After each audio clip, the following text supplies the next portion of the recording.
अब हम यहाँ पे देखते हैं ये क्वेश्चन में लिखा हुआ है let mod of z1 minus 8 minus 2 iota less than equal to 1 and mod of z2 minus 2 plus 6 iota less than equal to 2।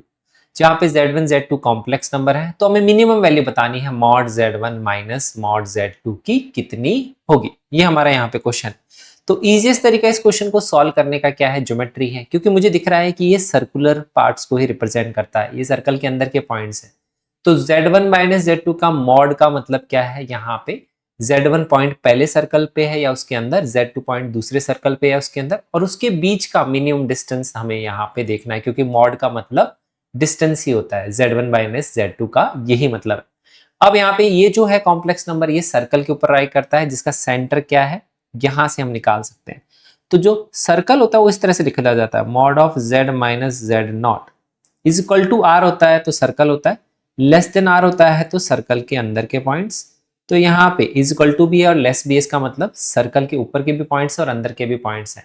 z not जो है सेंटर ऑफ सर्कल है, तो माइनस साइन कॉमन लेंगे तब हमें z नॉट मिलेगा centre. 8 plus 2 iota मतलब x coordinate 8 है, y कोऑर्डिनेट 2 है। तो सारे पॉइंट्स सर्कल के अंदर या उसके ऊपर वाले हैं, सेंटर 8,2 है, r ये रेडियस होती है वो 1 के बराबर है। अब इसी तरह से जो दूसरा है वो भी सर्कल के अंदर या ऊपर के ही पॉइंट्स हैं, तो इसमें भी हमें नेगेटिव साइन कॉमन लेना पड़ेगा। तो यहाँ पे अगर आप नेगेटिव साइन कॉमन लेंगे तो ये यहाँ पे आएगा 2 माइनस 6 आइटा। जनरली स्टूडेंट यहाँ पे एक मिस्टेक करते हैं, नेगेटिव साइन कॉमन नहीं लेते और इसका सेंटर -2,6 ले लेंगे तो गलत हो जाएगा। इसको z माइनस z नॉट की फॉर्म में लिखना है। तो ये सेंटर है 2,-6, रेडियस है 2 के बराबर। तो ये सारे पॉइंट सर्कल के इनसाइड या ऊपर है और सेंटर 2,-6 है, रेडियस है 2। तो अब हम यहाँ पे दोनों सर्कल बना लेते हैं। पहला सर्कल है सेंटर 8,2 है, रेडियस है 1। मैं चाहता हूँ तो कोऑर्डिनेट डायग्राम के लिए कोऑर्डिनेट एक्सिस भी बना सकता हूँ। तो ये रियल एक्सिस है, ये इमेजिनरी एक्सिस है, ये फर्स्ट क्वाड्रेंट में सर्कल। सेकंड यहाँ पे सर्कल है जिसका सेंटर 2,-6 है, रेडियस है 2।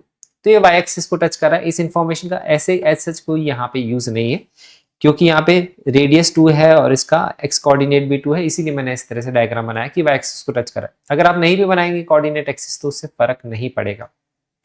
अब जितने भी पॉइंट्स है या तो इस सर्कल के ऊपर हैं या इस सर्कल के अंदर है, और हमें यहाँ पे देखना है कि ये जितने भी पॉइंट्स हैं रेड वाले, और इनका डिस्टेंस देखना है यहाँ पे किससे, ब्लू वाले जो सर्कल है उसके ऊपर के पॉइंट्स या उस ब्लू वाले सर्कल के अंदर वाले पॉइंट्स, उससे मिनिमम डिस्टेंस होना चाहिए। क्योंकि mod of z1 minus z2 का मतलब क्या है, z1 और z2 के बीच का डिस्टेंस मिनिमम होना चाहिए। तो आपको पता होगा कभी भी सर्कल का क्वेश्चन आता है और minimum distance between two circle या पॉइंट्स रिलेटेड टू सर्कल होता है, तो मिनिमम डिस्टेंस हमेशा एक ऐसी लाइन के अलोंग लाई करता है जो दोनों के नॉर्मल होती है। इसका क्या मतलब होता है, एक ऐसी लाइन, सर्कल में नॉर्मल कौन सी लाइन होती है, जो सेंटर ऑफ सर्कल से पास करती है। तो ये एक लाइन होगी जो दोनों के सेंटर से पास करेगी, क्योंकि यही वाली लाइन जो है दोनों के 90 डिग्री पे होगी और इसी के अलोंग शॉर्टेस्ट डिस्टेंस लाई करता है।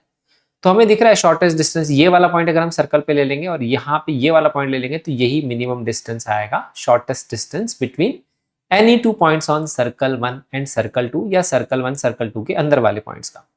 और अगर हमें मैक्सिमम डिस्टेंस देखना होता तो यहाँ वाले पॉइंट से लेकर के इसको हमें और भी एक्सटेंड करना पड़ता, तो हमें यहाँ तक जाना पड़ता और यहाँ से लेकर के फिर यहाँ वाले पॉइंट का मैक्सिमम डिस्टेंस तो ये वाला होता, जस्ट अपोजिट एंड, अगर मैक्सिमम पूछा जाता तो मिनिमम निकालने के लिए हमें यहाँ पे क्या निकाल सकते हैं, रेडियस तो पता है, हमें ये पता है ये डिस्टेंस कितना है, 2 के बराबर है, ये डिस्टेंस हमें पता है 1 के बराबर।